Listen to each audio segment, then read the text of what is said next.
लेखन आप पढ़ेंगे। अब समय है माननीय मुख्य अतिथि को सुनने का।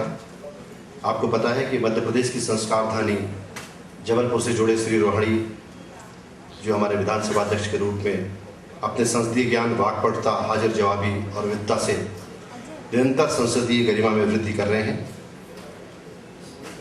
उनका जन्म बहुत राष्ट्रीय स्तर के और बड़े प्रकांड विद्वानों के बीच में मुझे बुलाया गया है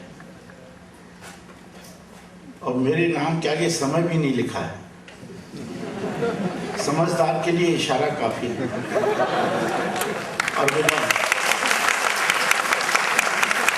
और तालियां बजाकर आपने पुष्टि कर दी, ये भी मैं समझता हूं।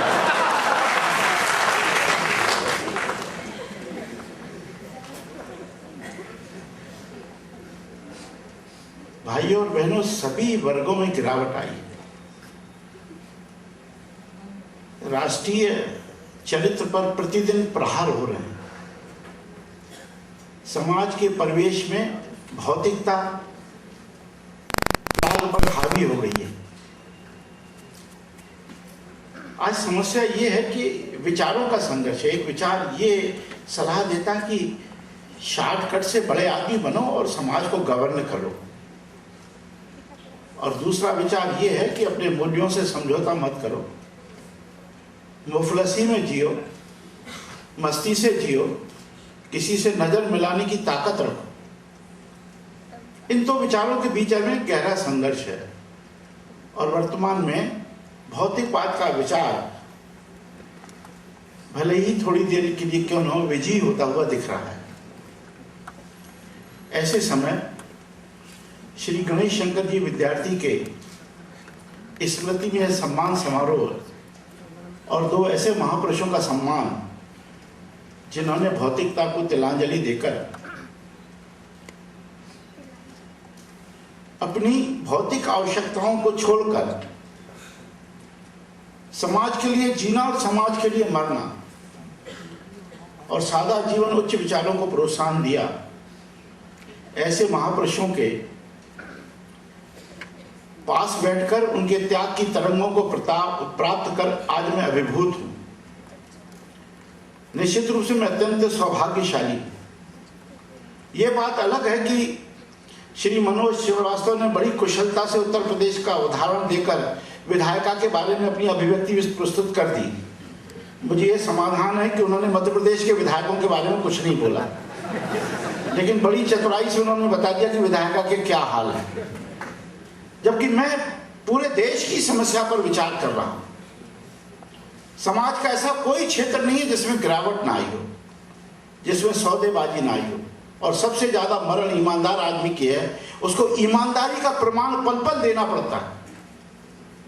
हर क्षेत्र में ईमानदार लोग हैं और मेरी मान्यता यह कि ईमानदार लोग ज्यादा हैं, लेकिन ईमानदार लोग ज्यादा होकर भी चुप हैं क्योंकि ईमानदारी उनका कर्तव्य है। और वो शॉर्टकट से बड़े आदमी बनने वाली जो उपलब्धि है वो इतनी वोकल है, वो समाज में इतनी प्रचारित है कि ऐसा लगता है कि जैसे सब वही हो गए हैं, अब ईमानदार कोई बचा ही नहीं है। पर ऐसी बात नहीं है। श्री राम बहादुर राय जी को मैं जनसत्ता में पढ़ता था बड़ी रुचि से। मैं जनसत्ता का नियमित पाठक हूं। आज उनके दर्शन किए मैंने, ये मेरा सौभाग्य है।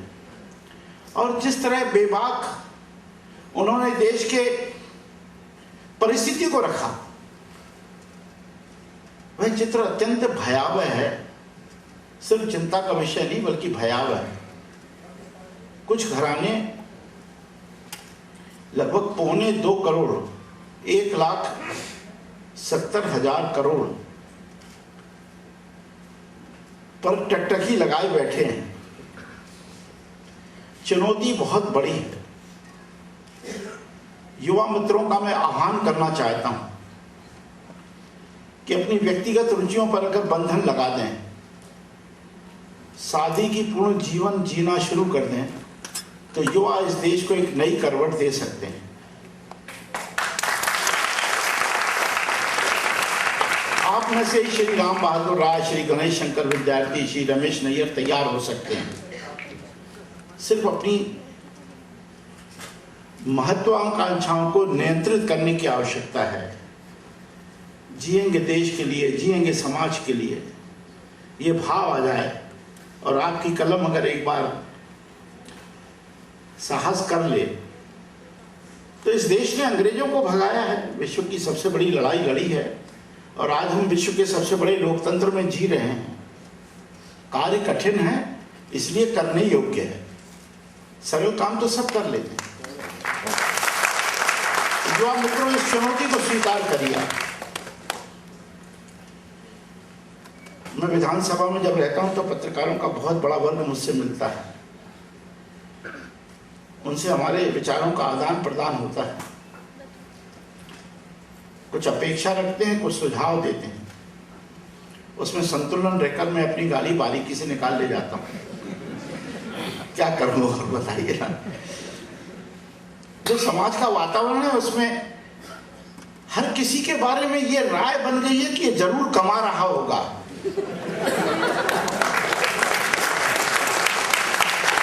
और हमें उसका हिस्सा नहीं दे रहा है, बड़ा दुष्ट आदमी है। और कैसे विश्वास दिलाएं कि हम नहीं कमा रहे हैं। मेरे प्रति सहानुभूति रखो भाई।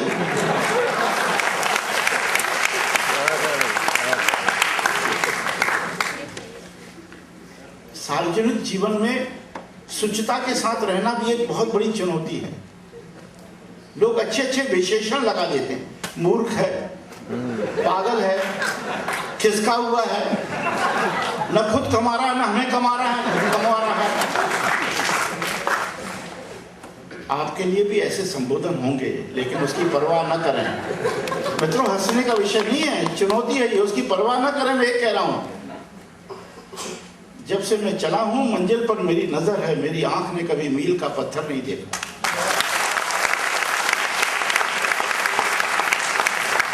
चलते रहिए, चलते रहिए, एक दिन लोग आपकी जय जयकार करेंगे। एक बार तो करवट बदलो, सारा जग जय जयकार करेगा।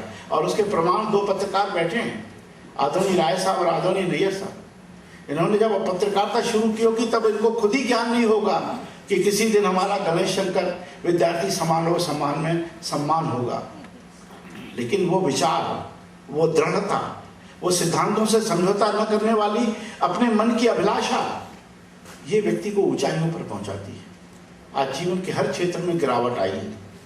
चुनौती सिर्फ एक वर्ग की आलोचना करके और दूसरे वर्ग को प्रोत्साहन देने की नहीं है कि राजनीति बड़ी गंदी हो गई है।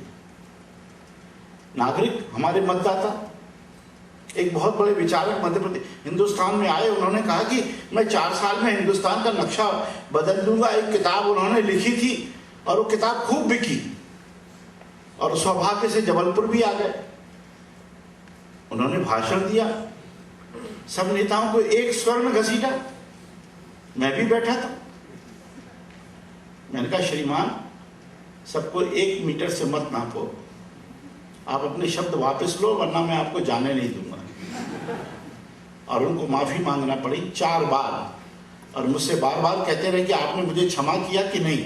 मैंने कहा, आपने वाणी ऐसी कट्टापूर्ण की है कि उसमें क्षमा करने की कोई गुंजाइश ही नहीं। और वो विद्वान जब चुनाव लड़े दिल्ली के एक क्षेत्र से तो कुल 6000 वोट उनको मिले। वो भारत को बदलने का दावा कर रहे थे। ऐसी जल्दबाजी की भी जरूरत इस देश को नहीं है। इस देश ने अनेक महापुरुष इस देश को दिए हैं, जिन्होंने हमको दिशा दी है, जिनके सिद्धांत और आदर्श आज भी हमारे मार्गदर्शक हैं। हमारा अतीत अत्यंत समृद्ध रहा है, वर्तमान संक्रमण काल से चल रहा है, और मैं दृढ़ता के साथ कहता हूं भविष्य हमारा उज्जवल है। दुनिया की कोई ताकत भारत के उज्जवल भविष्य को नहीं रोक सकती। ये टाइम बीइंग है, काले बादल छट जाएंगे। फिर हमारे बुजुर्गों के दिए हुए उपदेश, आदर्श, विवेकानंद का वो वाक्य कौन झुठला सकता है कि मैं उस ईश्वर की आराधना करता हूं जिसे अज्ञानी लोग मनुष्य कहते हैं। भारत में मनुष्य की बराबरी प्रभु से की गई है, ईश्वर से की गई। ये हमारा अतीत है और इस अतीत को कोई झुठला नहीं सकता। ये बीच का पाश्चात्य संस्कृति का प्रभाव बहुत दिनों तक देश पर नहीं चलेगा। त्यागी तपस्वी लोग पूजे जाएंगे, सम्मानित होंगे। ये सच है कि आज त्याग का महत्व गिरा है। हमको पढ़ाने वाले वो बुजुर्ग शिक्षक आज उपहास के पात्र बने हैं, क्योंकि धोती और कुर्ता पहन के जाते हैं और मैं जब उनके चरण स्पर्श करता हूं तो युवा लोग मेरी मजाक उड़ाते हैं कि अपने बुजुर्ग शिक्षक के चरण स्पर्श करना। चरण स्पर्श में भी कॉम्प्रोमाइज हो गया, घुटने पे पांव रखते हैं, बोले चरण स्पर्श हो गया। हर चीज की परिभाषा बदल गई है। घर में रोज मैम और डैड पैदा हो रहे हैं, माता और पिता गए काम से। ये पाश्चात्य संस्कृति का जो प्रभाव है ये बहुत दिनों तक नहीं चलेगा। हमारा अतीत इतना समृद्ध है कि वह विश्व का नेतृत्व कर सकता है और इन महापुरुषों में इतनी क्षमता है कि वो इन भौतिकवाद से प्रभावित तत्वों पर नियंत्रण करेंगे और भारत विश्व का स्वाभिमानी राष्ट्र बनेगा। धन्यवाद।